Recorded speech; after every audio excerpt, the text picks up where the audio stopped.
Whenever I used to think about rice farming, I used to think about China exclusively. But then, once I saw those bright green straws germinate out of water, I was glad to be at the source of something I didn't know I should even expect. Indonesia is the third largest producer of rice. It is the source of livelihood for about 20 million households. There is about 100 million people across the country. The importance of rice farming in Indonesia is demonstrated through the reverence of Dewi Sri, the rice goddess of ancient Java and Bali. When you look at the field, you're looking at complex, highly sophisticated infrastructure of water distribution. Farms cover a total of 10 million hectares throughout the archipelago. I can't think of any other plant on Earth that may require a similar amount of maintenance and anticipation.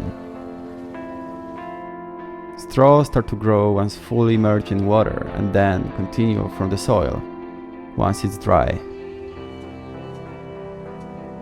By the time we came to Bali, growing cycle began, and when we were leaving, the crops were starting to be harvested.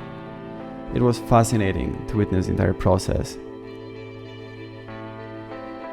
Not only majority of planting grounds are used for rice, but also a substantial amount of community takes part in growing, collecting and processing of it.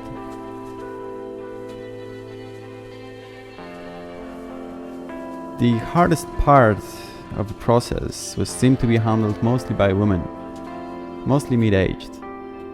Their technique was outstanding and extremely efficient. It resembled a factory belt, where each person was responsible for one step at a time. Most of work was done without a single word spoken. Everyone knew what to do and what to do next.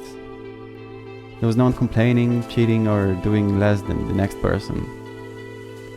At the same time, everyone seemed to be kind of enjoying themselves, at least not questioning why on earth would they even bother doing this. There was a pure sense of commitment and unquestionable mission.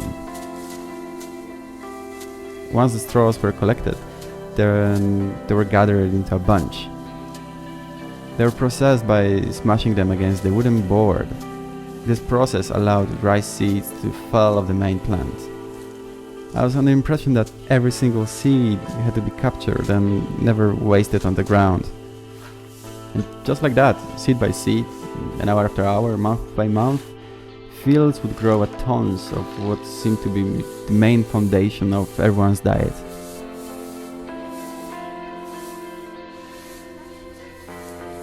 Seeds, once taken away from the field, were being left alone on the sun in order to dry, usually on the side of the road, benefiting from the warm surface of the asphalt.